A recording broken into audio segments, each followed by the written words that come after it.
sistema cardiovascular, ¿verdad?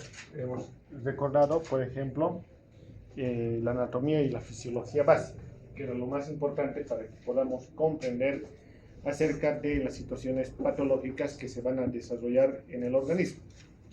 Hoy vamos a hablar de uno de los temas que es un poco más temido y que pareciera ser mucho más complejo para ustedes.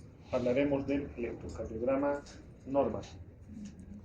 Bien, entonces, primero, tenemos que entender qué es un electrocardiograma. Entonces, el electrocardiograma viene a ser la representación gráfica de los eventos eléctricos que van a ocurrir en el corazón. Recuerden ustedes que el corazón va a estar compuesto por tres capas. Buenas noches. El pericardio, el miocardio y el endocardio. La capa del medio, que es el miocardio, es la capa funcional del corazón, porque sería la que lleva a cabo la contracción y por ende va a permitir que el corazón eyecte la sangre y la distribuya por los dos circuitos que hemos conocido, el denominado o la denominada circulación mayor o sistémica y la denominada circulación menor o circulación pulmonar. Bien, entonces nos tenemos que concentrar específicamente en la función de contracción y obviamente también la de relajación del músculo. O sea, nos interesa mucho la función muscular del corazón. Es primordialmente importante saber lo siguiente. El corazón, para que pueda contraerse su capa muscular, o sea, el miocardio, necesita excitarse, necesita estimularse la capa muscular del corazón, ¿no? Ahora, ¿cómo va a lograr estimularse la capa muscular del corazón? Pues va a estimularse gracias a un impulso eléctrico. En realidad, todos los músculos del organismo se estimulan con impulsos eléctricos. El músculo esquelético, el músculo liso y obviamente el músculo cardíaco. ¿Bien? Pero la diferencia está en que el músculo esquelético, por ejemplo, recibe el estímulo eléctrico o el impulso eléctrico de una neurona que proviene en realidad desde la corteza motora primaria, ¿no? O sea, a nivel estamos hablando a nivel encefálico. En cambio, el impulso eléctrico que va a estimular el miocardio no proviene de ningún nervio, sino que se va a originar en el propio corazón, ¿no? Entonces, una vez que se genera en un punto específico el impulso eléctrico a nivel del corazón, este impulso eléctrico se va a distribuir por el corazón, primero por las aurículas, luego por los ventrículos y obviamente después de la estimulación auricular viene la contracción auricular y luego de la estimulación ventricular viene la contracción ventricular. Y así es como ocurre lo que nosotros denominamos como ciclo cardíaco, sístole y diástole. Bien, entonces, esos eventos de estímulo eléctrico de las aurículas y de los ventrículos sería a lo que nosotros denominaríamos como eventos eléctricos que van a ocurrir en el corazón. El hecho de estimular las aurículas eléctricamente ya es un evento eléctrico. El hecho de estimular los ventrículos ya es un evento eléctrico. Y obviamente las aurículas estimuladas tienen que perder el estímulo en algún momento para que también puedan relajarse. Y lo mismo los ventrículos. Luego de estimularse, el estímulo tiene que perderse y obviamente al perderse el estímulo, el ventrículo se va a poder relajar. Eso es importantísimo. Entonces, el hecho de perder el estímulo eléctrico también pasa a ser un evento eléctrico, ¿no? Que ya lo vamos a ver. Entonces, todos estos eventos eléctricos pueden ser capturados por el electrocardiograma y entonces es por eso que el electrocardiograma es definido como la representación gráfica de los eventos eléctricos que va a ocurrir a nivel del corazón. no solamente a nivel del circuito eléctrico o del sistema de conducción cardíaco, sino a nivel del corazón en su conjunto, ¿no? Ahora, estos eventos eléctricos que van a ocurrir en el corazón pueden sufrir cambios, pueden sufrir alteraciones. Bien, no son permanentes estos eventos eléctricos. Van a sufrir cambios, alteraciones, modificaciones de lo que puede ser lo normal. ¿A raíz de qué pueden producirse estos cambios o estas alteraciones? Bueno, los cambios o alteraciones en la forma en la que los eventos eléctricos ocurren al corazón pueden ser por los siguientes motivos. Primero, pueden ser por eventos netamente cardíacos, es decir, propios del corazón. Por ejemplo, en ocasiones las aurículas pueden crecer, los ventrículos pueden hipertrofiarse, ¿no? Eso cuando ocurre aquello, cuando crece o se hipertrofian las cámaras cardíacas, va a cambiar la forma en la que los eventos eléctricos se producen en el corazón, y al cambiarse estos eventos eléctricos, eso se va a ver manifestado en el electrocardiograma. ¿Bien?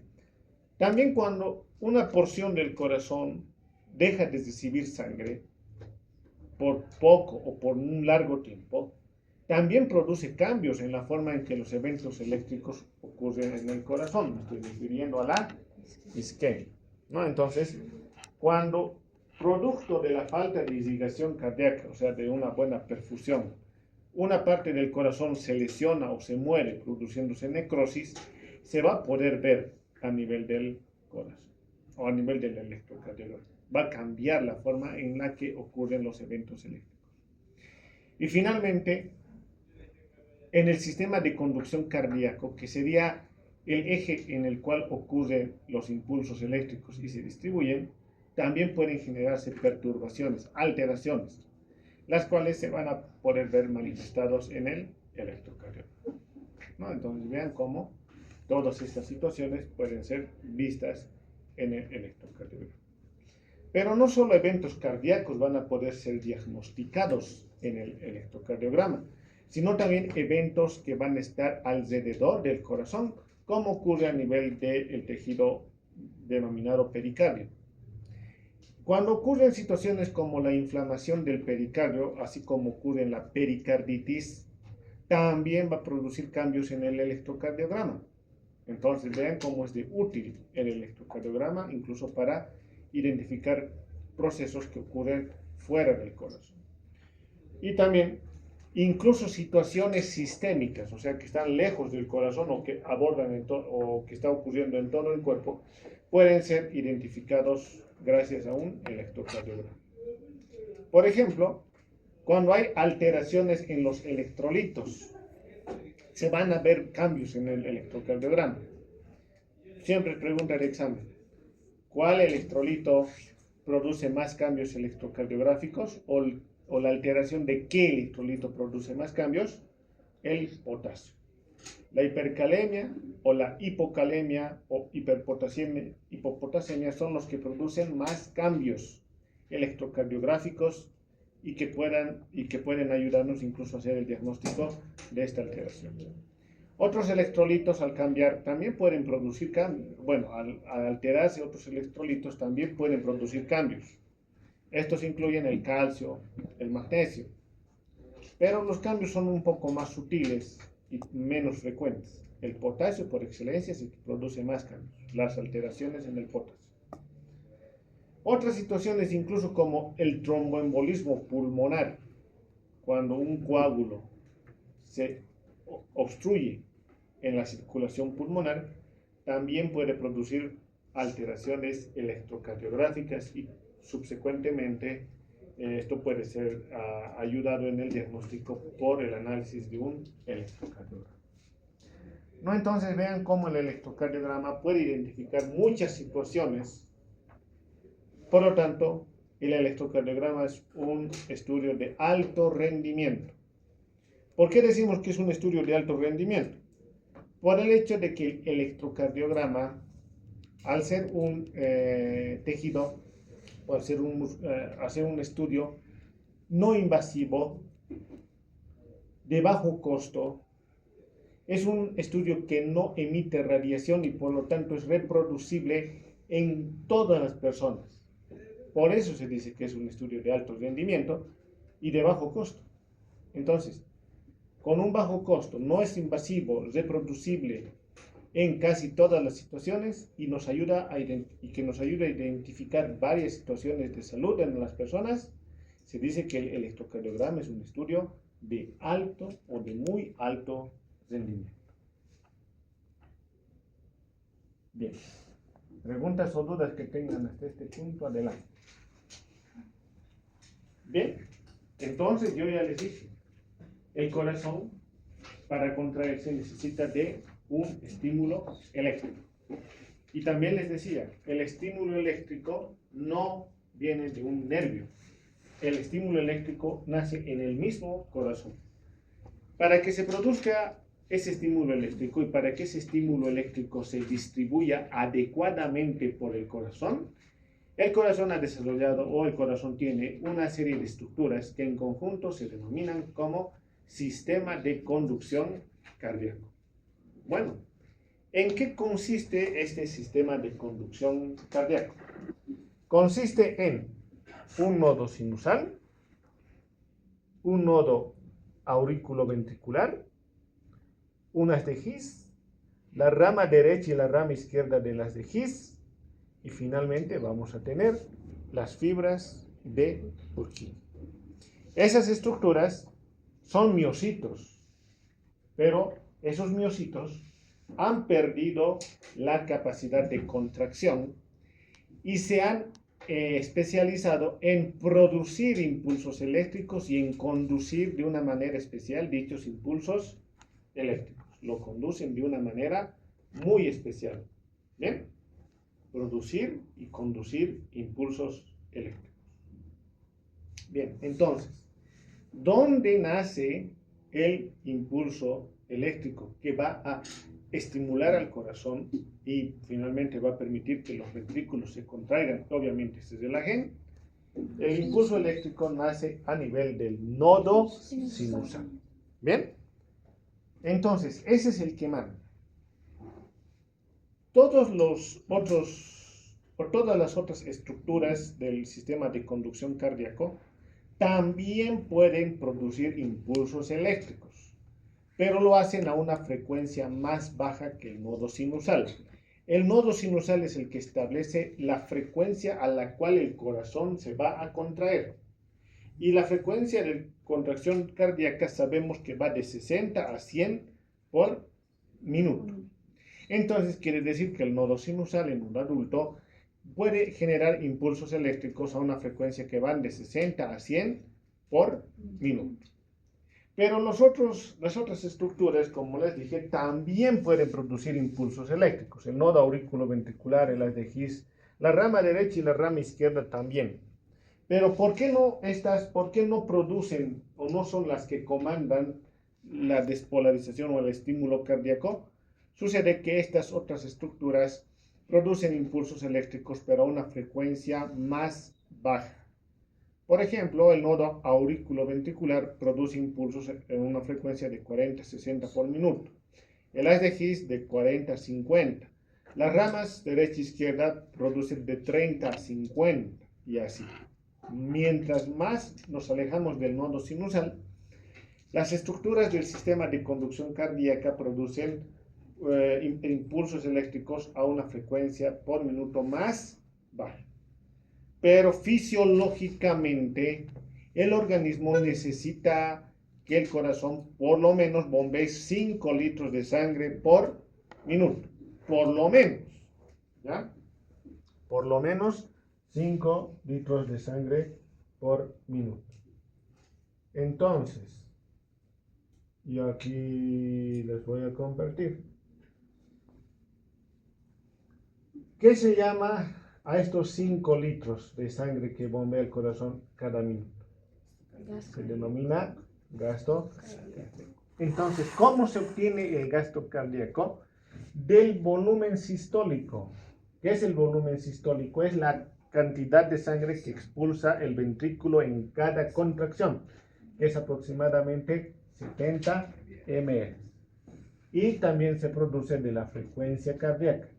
La frecuencia cardíaca promedio es en unos 70 latidos por minuto, ¿no? Entonces, el gasto cardíaco es igual a volumen sistólico por frecuencia cardíaca.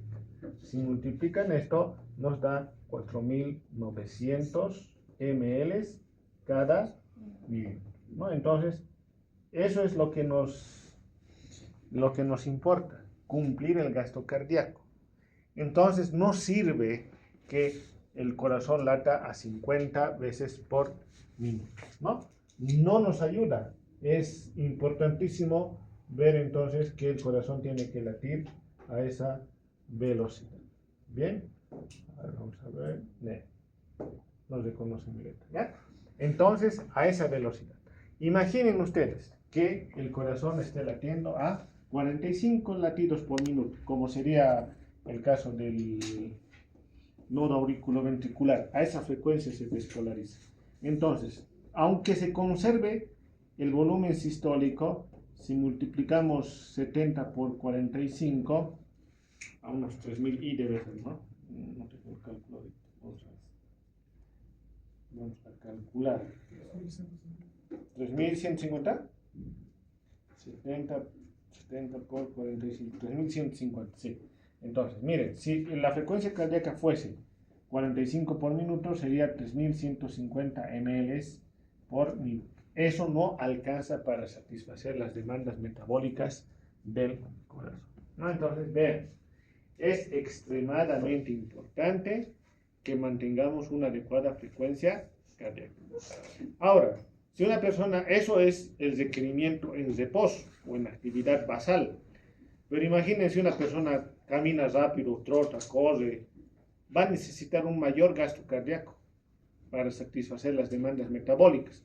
Y si la frecuencia cardíaca no mejora, pues igual el gasto cardíaco no va a poder ser satisfecho, ¿no? Entonces, por eso es importante mantener una frecuencia cardíaca adecuada, ¿verdad? Bueno, entonces, les decía, cada parte del sistema de conducción cardíaco tiene la capacidad de producir impulsos eléctricos, pero lo que no hace o no toma el mando, porque el nodo sinusal es el comandante o el que dirige la despolarización o el estímulo del tejido cardíaco. Bien, ahora, otro detalle importantísimo hasta este punto es que las cámaras cardíacas no se contraen todas al mismo tiempo. Digamos que estos son los ventrículos y estas son las aurículas. Vean, el ventrículo se contrae y las aurículas están relajadas. Las aurículas se contraen y en ese momento los ventrículos están relajados. Y esto tiene que ser siempre así, ¿bien? De manera coordinada. No puede ocurrir de otra manera. Eso sirve para que el corazón adecuadamente llene los ventrículos o las aurículas se llenen cuando los ventrículos están contraídos. Entonces, el sistema de conducción cardíaco precisamente sirve para que haya esa coordinación. Si no fuera por el sistema de conducción cardíaco, digamos que solo hubiera nodo sinusal y aquí nace el impulso y se distribuye por el músculo. Si no fuera por el sistema de conducción, y no hubiera sistema de conducción, solo hubiera nodo sinusal, el impulso eléctrico podría estimular todo el corazón en un rato, en cuestión de milisegundos. Y el corazón estimulado pues se contrae, pero no ocurre eso, sino que el impulso eléctrico nace en el nodo sinusal, se distribuye a las aurículas, pero también se dirige al nodo auriculoventricular. ¿Bien? Pero cuando llega al nodo auriculoventricular, el impulso eléctrico se detiene. ¿Bien? Se va a detener el impulso eléctrico cuando haya llegado al nodo auriculoventricular. Se detiene por un momento. De manera que esa retención del impulso eléctrico permite que las aurículas se despolaricen, o sea, se estimulen, y después de un rato el impulso eléctrico vuelve a viajar y ahora le tocará al sistema de conducción cardíaco, o más bien a los ventrículos, despolarizarse, pero para eso las aurículas ya se han relajado porque el estímulo también ya se ha perdido en las aurículas. ¿No? Entonces, esa detención del impulso eléctrico se denomina retraso fisiológico. Entonces, el retraso fisiológico, ¿en dónde ocurre principalmente? Pregunta de examen también suele ser. El retraso fisiológico va a ocurrir principalmente a nivel del nodo aurículo-ventricular. Es primordial. Dicho sea de paso, la única forma de que el impulso eléctrico que nace en el nodo sinusal pase al ventrículo es a través de ese trayecto. Solo por ahí puede pasar el impulso eléctrico. No puede pasar por aquí, no puede pasar por aquí. Solo por aquí puede pasar el impulso eléctrico de las aurículas hacia los ventrículos. Es la única vía que puede utilizar el impulso eléctrico para pasar de las aurículas hacia los ventrículos.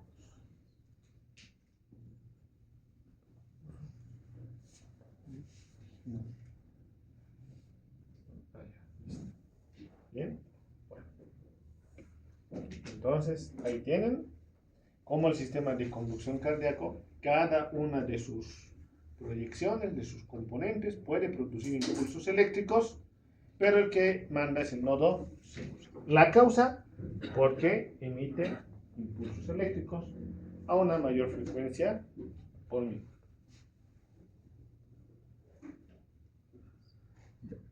Preguntas o dudas que tengan hasta este punto, adelante.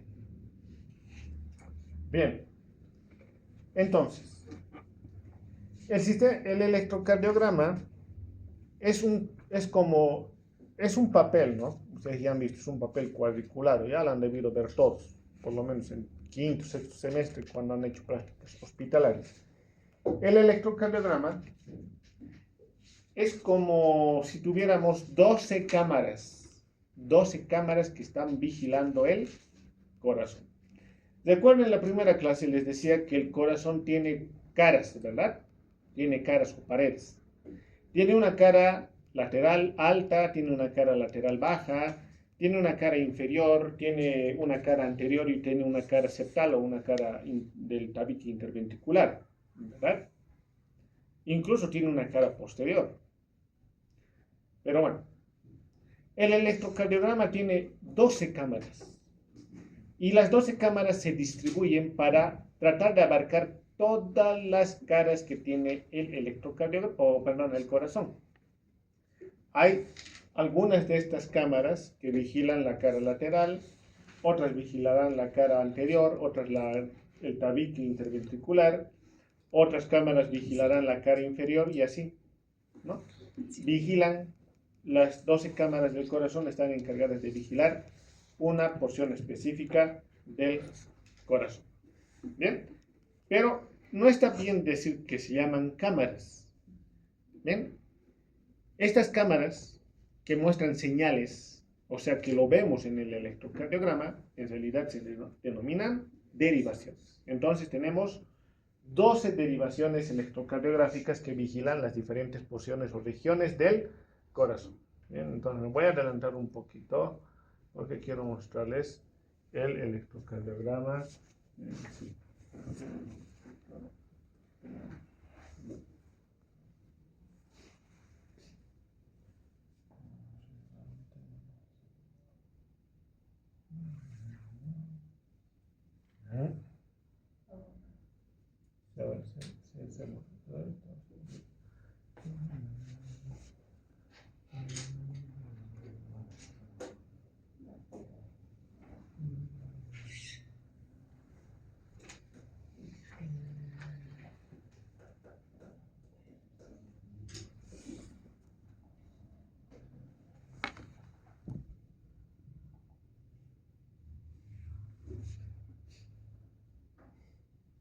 Listo. Ahora sí, quiero ir a...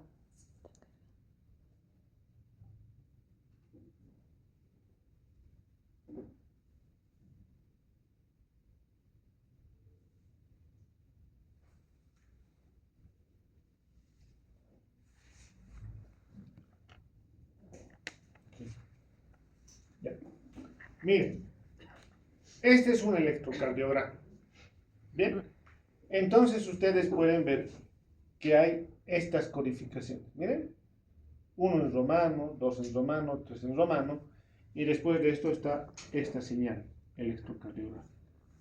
Y luego es, y luego es, ¿no? ABR, ABL, ABF, y cada código tiene su propia señal, ¿no?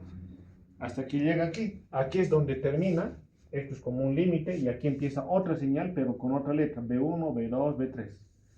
Entonces, si ustedes suman, ¿cuántas señales tenemos?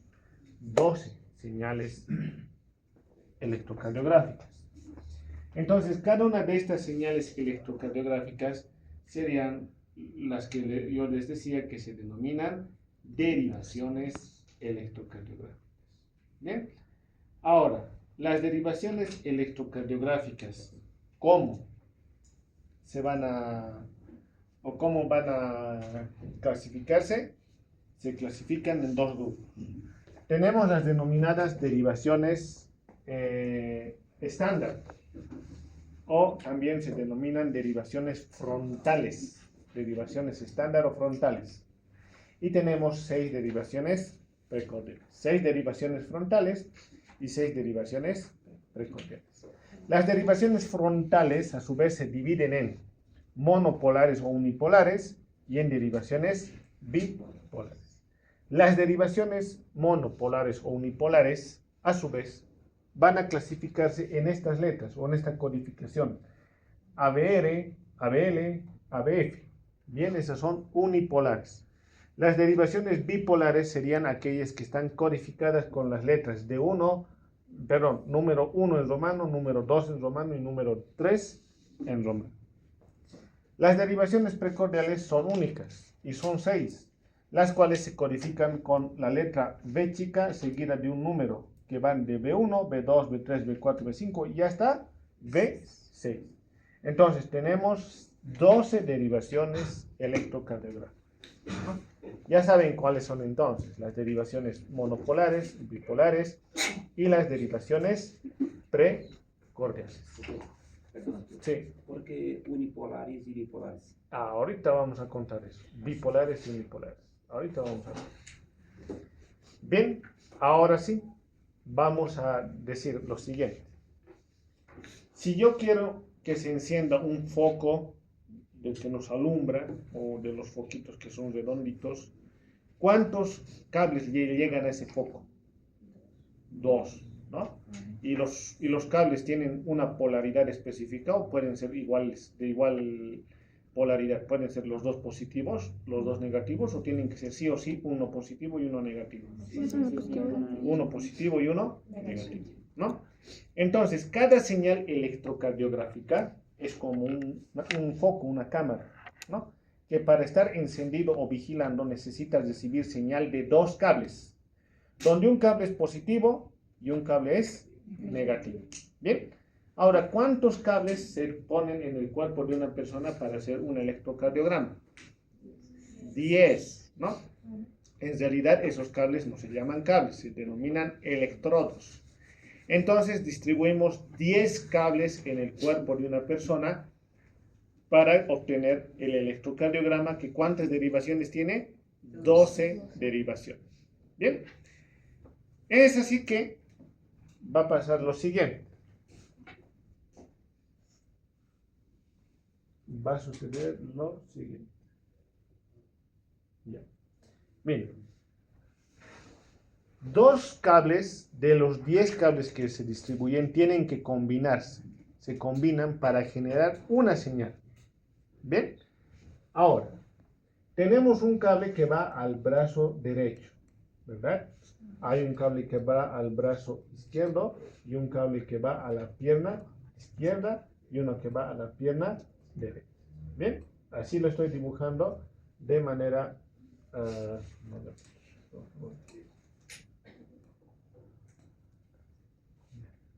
Entonces, a la pierna derecha. Lo estoy dibujando un poco chueco de manera intencional. ¿Bien? Ahora, dice, cuando el cable del brazo derecho se combina con el cable del brazo izquierdo, el cable del brazo derecho va a ser polo negativo y del brazo izquierdo va a ser polo positivo. Bien, así. ¿Bien? Entonces aquí nace derivación de 1. ¿Bien?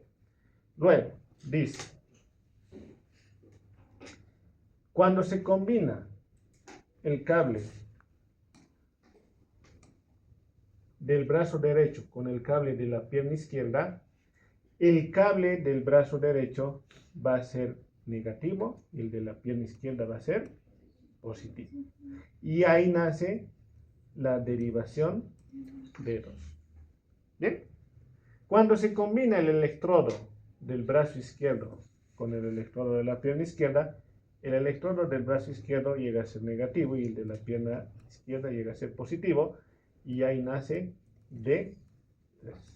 ¿Ven? Entonces vean cómo la combinación de los cables generan las señales eléctricas. Entonces, como se utilizan dos tipos de electrodos, entonces por eso se denominan bipolares. ¿Ya? Ahora, los monopolares, ¿de dónde salen?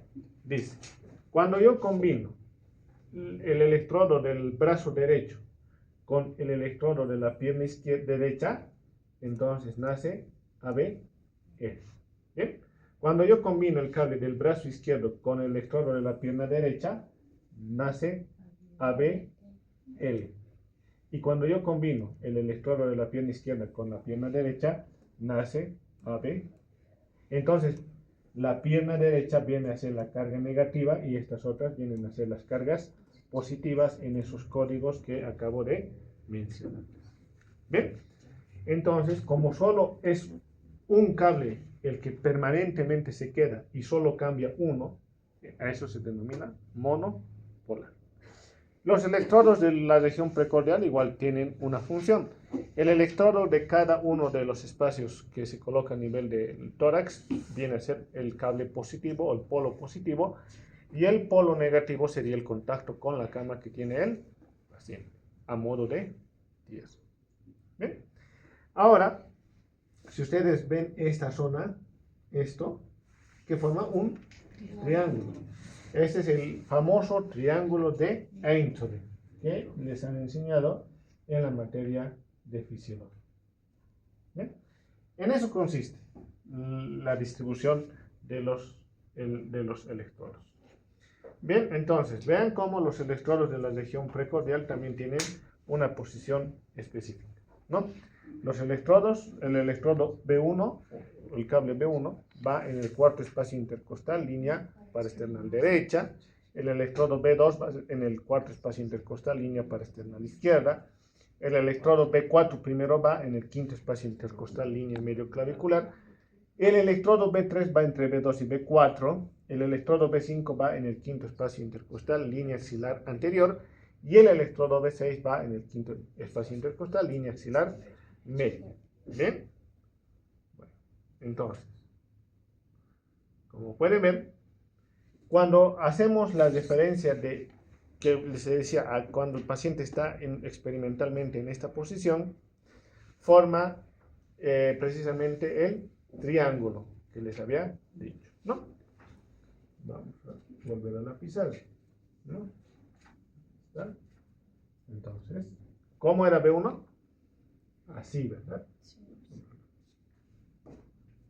¿Cómo era B1? Así, ¿verdad? ¿Cómo era B2? Así. ¿Cómo era B3?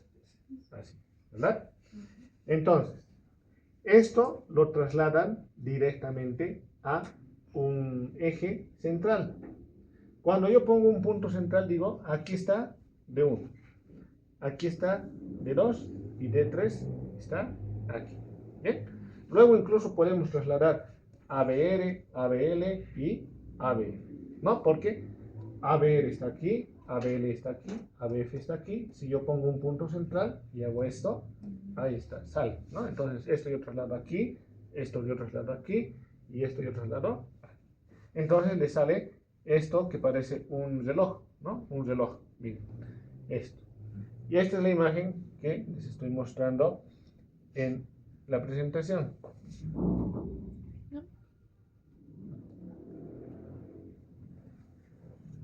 ¿no? Aquí está. A eso se denomina sistema hexaxial. ¿Bien? Es para que vean que cada derivación, según esa línea que se crea, tiene una orientación espacial que se va a medir en grados. Pero esto lo vamos a ver más adelante. ¿Ya? No se, digamos, no se preocupen por esto. Solo para que vean de dónde había salido este reloj, de dónde sale el triángulo de Einthoven. Yo personalmente no pregunto esto, porque es más práctico lo que a mí me gusta. Bien, también las derivaciones precordiales tienen una orientación espacial, pero bueno, eso es solo para que vean. Bien, ahora, ¿dónde se colocan los electrodos de las extremidades? Los electrodos de las extremidades pueden venir en dos conjuntos de colores. Pueden venir en color rojo, amarillo, verde y negro, o pueden venir en color blanco, negro, rojo, verde. Cualquier máquina va a venir en uno de los dos conjuntos de colores. Cuando el conjunto de colores número 1 es rojo, amarillo, verde, negro, entonces el electrodo del brazo, el rojo va al brazo derecho, el electrodo amarillo va al brazo izquierdo, el electrodo verde va a la pierna izquierda y el electrodo negro va a la pierna derecha. ¿Bien? Ahora, si viene color, en vez del amarillo, viene blanco, entonces aquí la situación cambia. Bien, porque el electrodo del... si es rojo, blanco, negro, rojo, verde, entonces sería así, ¿no? Aquí vendría el electrodo blanco. Aquí vendría el electrodo negro.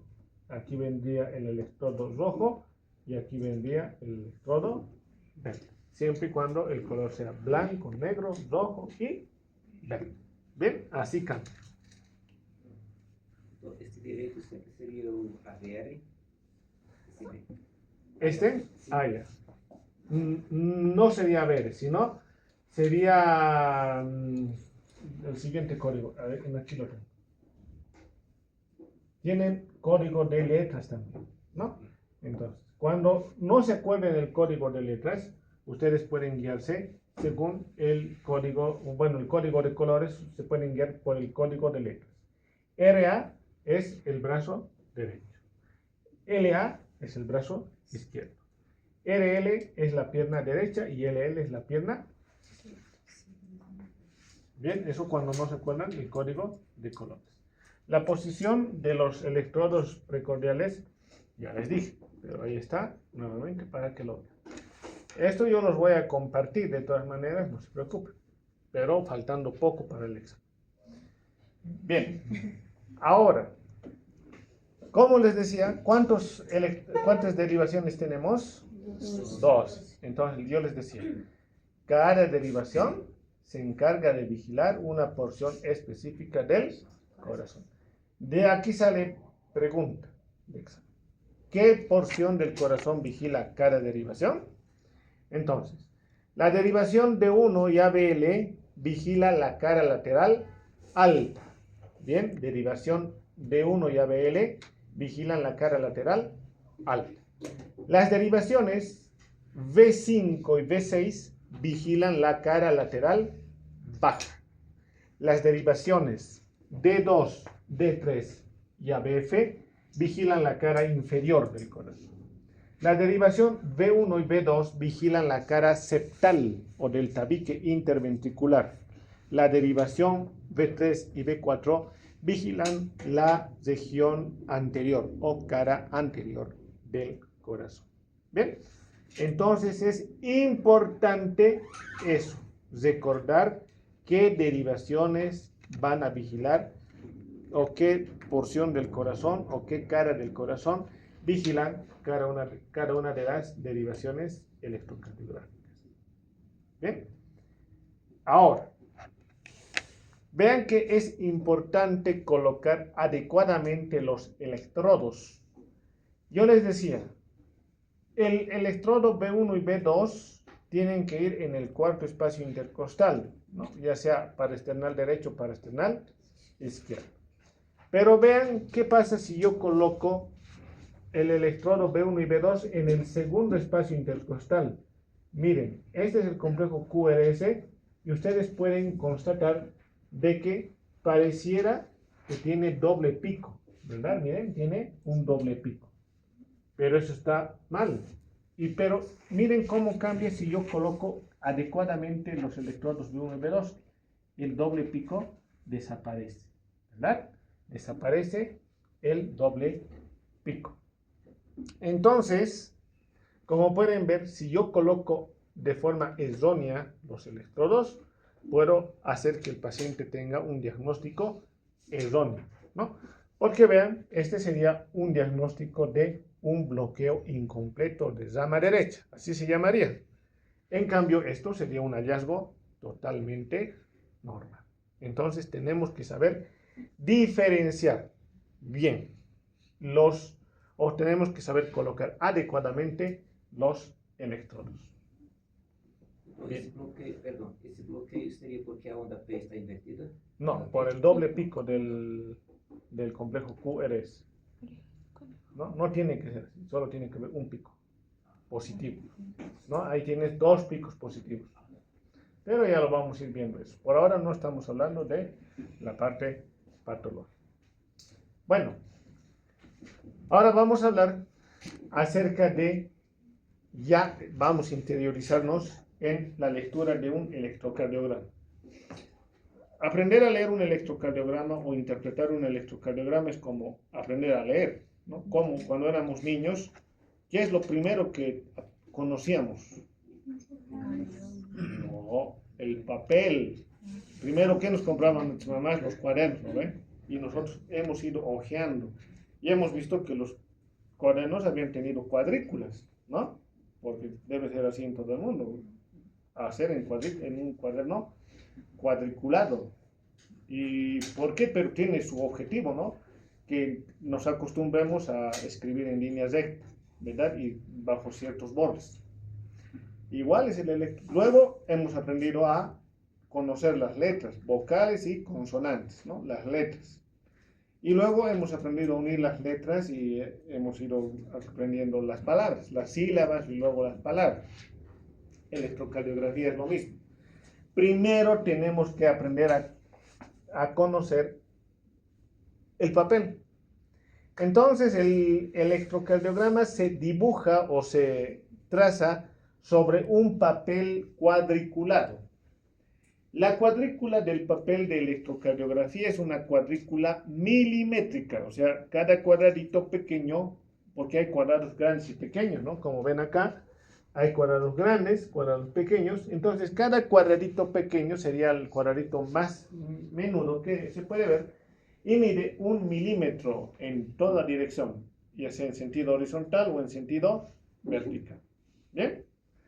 Ahora, cada cuadrado grande contiene 5 cuadrados pequeños en sentido horizontal y en sentido vertical. Por lo tanto, cada cuadrado grande mide 5 milímetros, ya sea en horizontal o en vertical, ¿no? Ahora, ustedes pueden ver amplificado el papel de electrocardiografía, lo pueden ver amplificado en esta imagen. Sucede que cada cuadrito pequeño y cada cuadrado grande va a tener una equivalencia. Pero lo primero es informar que en sentido horizontal, o sea, en este sentido, lo que se analiza es el tiempo en el papel de electrocardiografía, el tiempo. Y en sentido vertical se analiza el voltaje, es decir, la cantidad de energía que emite cada proceso eléctrico que ocurre en el corazón. ¿Bien? Entonces, cada cuadrito pequeño va a tener un equivalente, pero antes de eso, vamos a hacer una revisión. Bien. A ver, yo les pregunto, un año, ¿cuántos días tiene? 365 días. Un día, ¿cuántas horas tiene? 24 horas. Una hora, ¿cuántos minutos tiene? 60 minutos. Un minuto, ¿cuántos segundos tiene? 60 segundos. Y un segundo, ¿cuántos milisegundos tiene? A ver. Hasta ahí no es llegado. Tiene 1000 milisegundos. Bien, este es dato crucial. Un segundo tiene 1000 milisegundos, ¿verdad? Tiene 1000 milisegundos. Bien. Entonces, si yo digo lo siguiente, 600 milisegundos, ¿a cuántos segundos equivaldrán? 0,6 segundos, ¿verdad? Pero si digo 60 milisegundos, ¿a cuántos segundos equivaldrá? 0,06 segundos. No, entonces, no es lo mismo decir 0,6 segundos que decir 0,06 segundos. Es una expresión diferente, ¿verdad? Dicho esto, entonces vamos a volver a la presentación y voy a decir, cada cuadrito pequeño equivale a 0,4 o 0,2 segundos. Cada cuadrito pequeño equivale a 0,04 segundos. 0,04 segundos. O he dicho en milisegundos equivale a 40 milisegundos. Cada cuadrito pequeño. Reitero, es igual a 0,04 segundos o 40 milisegundos. Ahora, cada cuadrado grande equivaldría a 0,20 segundos o 0,2 segundos. O, dicho en milisegundos, 200 milisegundos. ¿Verdad? Cada cuadrado grande equivale a 0,2 segundos, o dicho en milisegundos, a 200 milisegundos. ¿Bien? Entonces, una vez que yo tengo ese dato, si un cuadrado grande equivale a 0,2 segundos, ¿cuántos cuadrados grandes necesito para hacer un segundo? 5 cuadrados grandes hacen un segundo. Y si 5 cuadrados grandes hacen un segundo, ¿cuántos cuadrados grandes necesito para hacer 6 segundos? ¿Cómo es? 30, ¿verdad? 30 cuadrados grandes hacen 6 segundos. Ese dato guarden, porque cuando hagamos el cálculo de frecuencia cardíaca va a ser muy importante. Ahora, en sentido vertical, ¿cómo es el análisis del papel? Sucede que cada cuadrito pequeño equivale a 0,1 milivoltio. Ahí es sencillo. Entonces, un cuadrado grande equivaldrá a 0,5 milivoltios porque es la suma de 5 cuadritos pequeños. Y para tener un milivoltio yo necesitaría 2 cuadrados grandes o 10 cuadritos pequeños. Pero en el libro o en los libros de electrocardiografía normalmente no nos hablan en milímetros o no nos hablan en milivoltios, nos hablan en milímetros. Nos dice, por ejemplo, la onda P tiene que tener una altura máxima de 2,5 milímetros. No nos dice 0,25 milivoltios. Por lo menos no he visto ningún libro que nos diga así. Los libros nos dicen la altura máxima de la onda P 2,5 milímetros. Es decir, 2 cuadraditos y medio pequeños. Y en los mismos libros de electrocardiograma normalmente nos suelen hablar en segundos, no nos hablan en milisegundos. Por eso hay que tener el cuidado de siempre expresar, si hay un número 0 por delante, hay que expresarlo con el número 0 por delante. ¿Bien? Listo. ¿Dudas o preguntas que tengan hasta este punto? Adelante. Bien, voy a pedir a este lado, por favor, una hojita de color van a anotar, pero la lista va a ser de esta manera. Van a anotar la fecha, lo pones de encabezado, no van a anotar su nombre, van a anotar solo su número de matrícula, ¿ya? Solo número de matrícula, no nombre ni apellido, nada, solo número de matrícula. ¿Y eso qué cosa? Desde aquí hasta el final, ¿ya? Y así vamos a ir haciendo en todas las clases, ¿bien? Entonces, con puño y letra ustedes están poniendo su asistencia con número de matrícula. Háganlo lo más legible posible.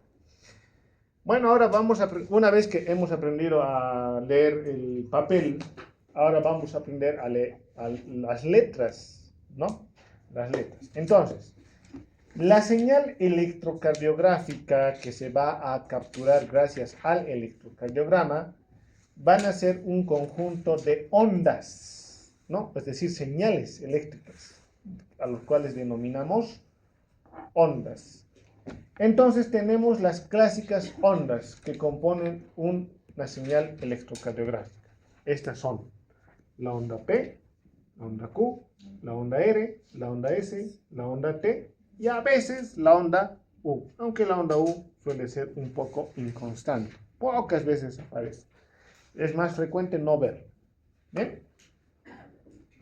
Cada una de estas ondas va a tener un significado. Por ejemplo, la onda P implica o significa que ha habido una despolarización de las aurículas. Despolarización de las aurículas. Ahora, ¿qué significa despolarización? Si lo quieren de una forma totalmente sencilla, despolarización significa que las aurículas se han estimulado eléctricamente. ¿Bien? Esa es la forma más sencilla de decir. Que la aurícula se ha estimulado eléctricamente.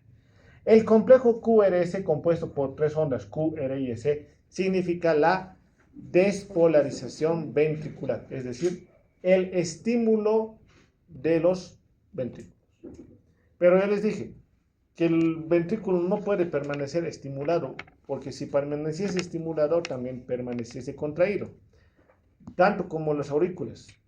Y los ventrículos tienen que terminar su estímulo.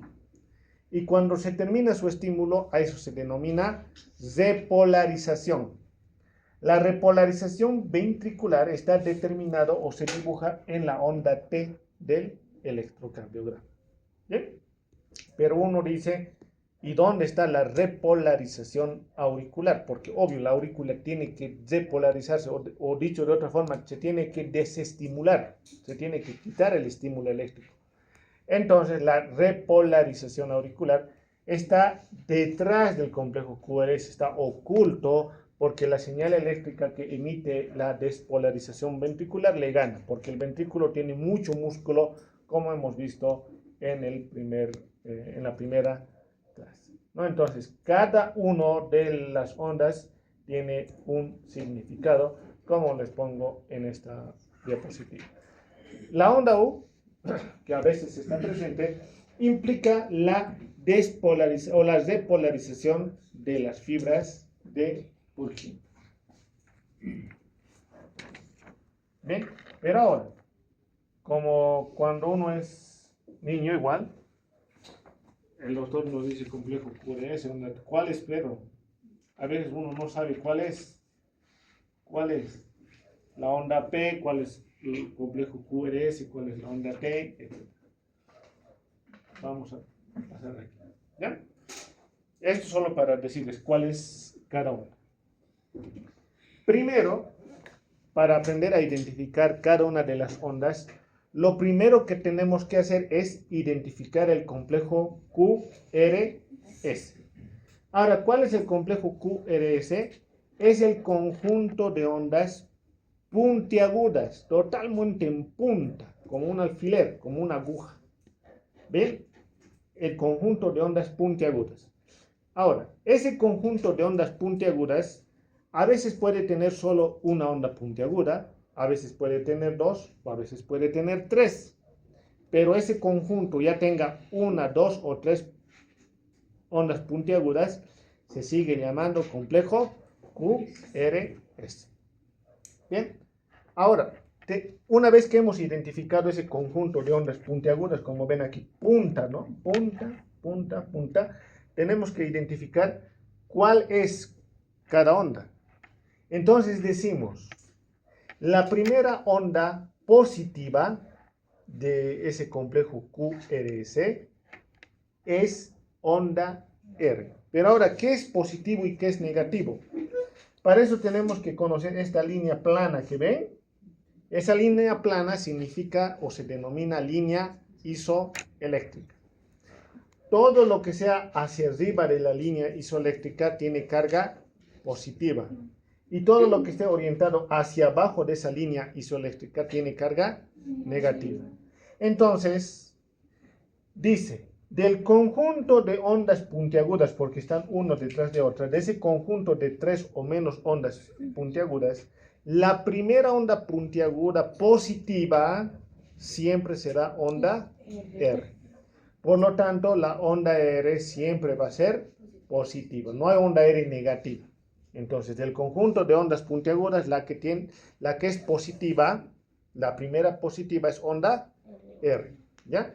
Ahora, esto a este lado es delante y esto está detrás, ¿no? Esto es adelante y esto está detrás. ¿Bien? O antes y después.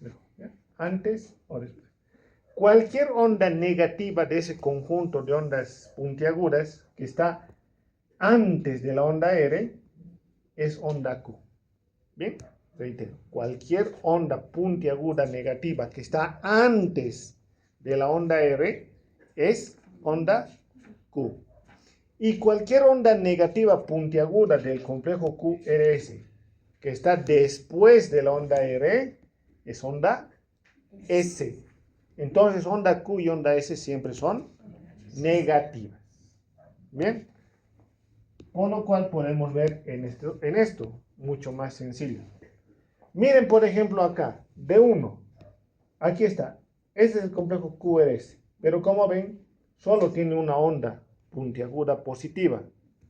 Entonces, ese complejo está compuesto solo por onda R. Como no hay onda negativa delante ni detrás, no hay ni onda Q ni onda S. Bien, pero sigue llamándose complejo QRS. Bien.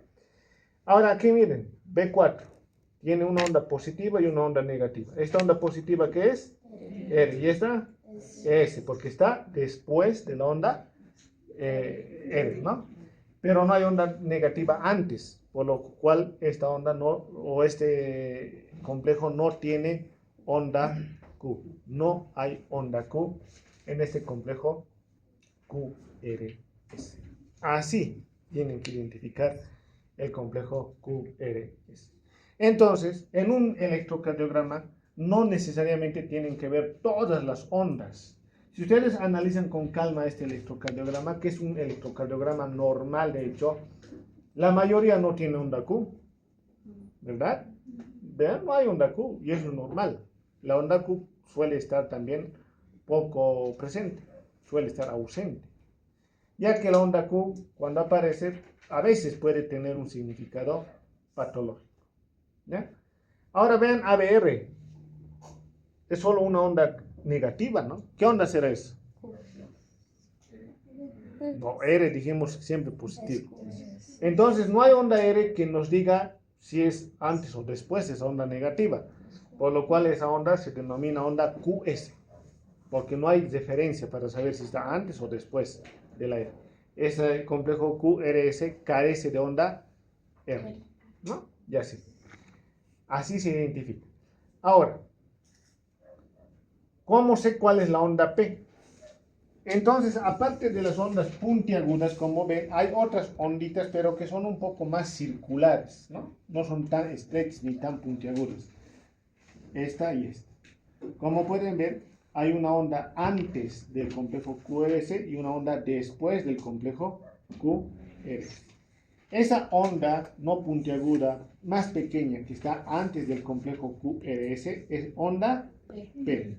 Y la onda que está después del complejo QRS y que suele ser más grande es onda T, ¿no? Entonces, P, QRS, T, ¿no?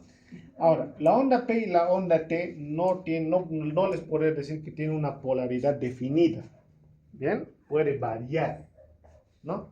puede ser positiva o negativa, ambas ondas. Lo único para saber si es R, que es siempre positivo, va a ser en el complejo Q, R, es. ¿Bien? Bueno, preguntas o dudas que tengan hasta este punto, adelante. Bien, eso ya hemos hablado y ahora hablamos de esto. Ahora, vean, ¿qué era una sílaba? ¿Se acuerdan que es una sílaba? Es un conjunto de dos letras, ¿no? Una consonante y una vocal, pape, pipopú, por ejemplo. Ahora, en el electro igual hay eso. Un conjunto o una porción de una señal electrocardiográfica puede recibir el nombre de intervalo o segmento. Una porción del electrocardiograma que incluya una onda y una parte de una línea isoeléctrica se denomina intervalo. Reitero, una porción del electrocardiograma que incluya una onda y una porción de una línea isoeléctrica se denomina intervalo. Como el intervalo PR. El intervalo PR, vean, empieza al inicio de la onda P y termina al inicio del complejo QRS, que incluye la onda P y esta línea isoeléctrica, ¿no? O el intervalo QT, que empieza al inicio del complejo QRS y termina al final de la onda T. ¿Qué ondas incluye? Incluye la onda T, S, R y Q, ¿no? Y esa línea isoeléctrica que también estamos viendo. Eso se denomina intervalo. Y luego tenemos los segmentos. Los segmentos son una porción del electrocardiograma, pero que solo incluye línea isoeléctrica. Solo línea, no ondas. Por ejemplo, tenemos el segmento ST. El segmento ST va del final del complejo QRS al inicio de la onda T. Esta línea solamente, sin incluir ninguna onda. O el segmento PR, que va del final de la onda P al inicio del complejo QRS. Es solamente esa. ¿Bien? A eso nos referimos con los intervalos y los segmentos. Sí. Intervalo y segmento abajo, ¿puede ser la misma cosa? No, intervalo viene de aquí hasta aquí, incluye la onda P. El segmento no incluye la onda P, va de aquí a aquí. ¿Ya? Entonces, segmento no incluye ondas. Intervalo sí incluye ondas. ¿Ven? ¿Preguntas o dudas? Ninguna. Bien. Entonces, normalmente los médicos que analizan electrocardiogramas, que en realidad debería de ser todo médico, analiza el electrocardiograma mediante una secuencia que se denomina rutina de interpretación. La rutina de interpretación incluye todos estos componentes: ritmo, frecuencia, onda, intervalo PR, complejo QRS, segmento ST y onda T. Bien, se tiene que incluir todas esas proyecciones. Listo, entonces necesito que estén despiertos para eso. Entonces, la siguiente clase vamos a avanzar eso. Solo vamos a cerrar esta clase recordándoles cómo hasta este momento va a ser la evaluación de cada parcial. Recuerden que tenemos un primer parcial, ¿ve? Se denomina primer parcial o el examen parcial. El examen vale 40%, ¿no? Luego dijimos, el mismo día del examen vamos a hacer un micro parcial, el cual vale 30%. Luego dijimos asistencia, que va a valer 20%. Y finalmente vamos a tener un trabajo en plataforma. Un trabajo en plataforma que va a valer 10%. Hacen un total de 100 para cada momento de evaluación. Primer parcial, segundo parcial y examen final, ¿no? Libro oficial a ver, ¿no? Y todo lo que hablemos en clase. Diapositivas, sí comparto, pero faltando poco para el examen. Ya eso para que estudien. El trabajo es muy sencillo, lo hacemos muy sencillo. Lo van a hacer en plataforma, ya lo van a ver y ya les estaré orientando en qué va a consistir. Bien, preguntas o dudas. Bueno, entonces, si ya están anotados, directamente.